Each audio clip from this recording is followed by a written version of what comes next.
C'est une photo que j'ai faite en Inde avec la construction du canal de Rajasthan. C'était des castes des constructeurs de canaux. Ces gens, ils avaient bâti 49 000 km de canaux. Ils avaient construit ça en 52 ans. Les femmes sont très très bien habillées, avec une très très belle décoration, avec tout ce qu'on puisse imaginer des beautés chez une femme, elles l'ont pour travailler. C'est ça que je trouve une chose merveilleuse dans le monde féminin, qui est l'essence de se montrer, de se présenter, de se décorer. Il est d'une richesse énorme. Ici, par exemple, ce sont des femmes du sud de l'Éthiopie, dans les vallées de l'Omo.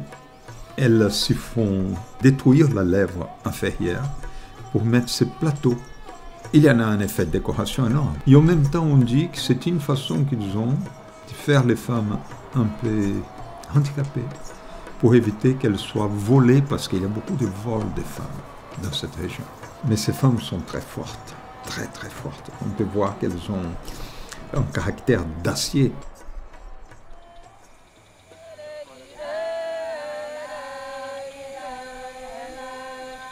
Au nord des berceaux des rivières Amazonas, c'est les femmes de la tribu Zoé. Et c'est une tribu où les femmes ont une place très spéciale. Elles ont 5 maris. Elles ont un mari pêcheur, un mari chasseur, un mari agriculteur, un mari qui aide autour de la maison. C'est des femmes qui ont un pouvoir immense, parce que d'abord elles savent tout. Elles ont une capacité de domination sur les hommes. Ce sont elles qui vont mettre au monde les générations qui vont avoir la continuité. Et donc voilà quoi, c'est les femmes Zoé. Cette femme est brésilienne, c'est une tribu très intéressante. Il s'appelle Ashininka. Mais c'est des Indiens qui sont dans un niveau de développement incroyable, parce qu'ils viennent d'une énorme culture. Et la culture Inca, c'était une des plus grandes cultures du monde à ce moment. Et ces femmes sont un peu les colonnes vertébrales de ce groupe. D'ailleurs, dans la forêt amazonienne, les femmes, elles ont une position très très importante. C'est presque tous des tribus qui représentent notre vie d'il y a 10 000 ans, 20 000 ans.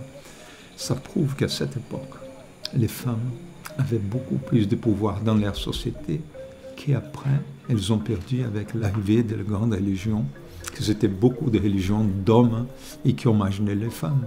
Et la femme partout, pour moi, dans le monde, elle vit une situation très difficile. C'est une discrimination énorme vis-à-vis du sexe féminin. Elles sont en train de faire des conquêtes, que j'espère bien que dans les prochaines années, on va voir un monde beaucoup plus égalitaire.